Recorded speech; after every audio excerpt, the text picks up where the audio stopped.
এখন টেকনিক্যালি আমাদের এখানে যেমন ফুয়েল পাম্প থাকে সেরকম একটা গ্যাস স্টেশন।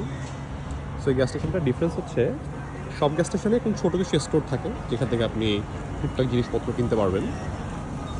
এই জায়গাটা খুবই বিউটিফুল। তার চেয়ে বড় কথা হচ্ছে এই গ্যাস স্টেশনটা একটু ডিফারেন্ট, এটা একটু বেশ বড়, মনে হয় একটা ফ্র্যাঞ্চাইজি আন্ডারে এটা।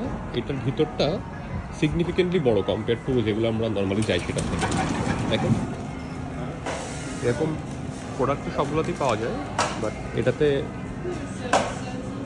সিগনিফিকেন্টলি বড় সাইজ। নর্মালি অন্য যেগুলো হয় সেগুলো ধরেন এই একটা আইলের মতোই হবে, বাট এটাতে বসে খাবারের জায়গা আছে, টি কফি নেওয়ার জায়গা আছে, অ্যাসর্টেড আইটেমস নেওয়ার জায়গা আছে। ইনফ্যাক্ট আপনার আলাদা করে অ্যালকোহলের একটা সাইডও আছে, যদি আপনি কোনো ড্রিঙ্ক নিতে চান সেটাও আপনি এখান থেকে কিনতে পারবেন।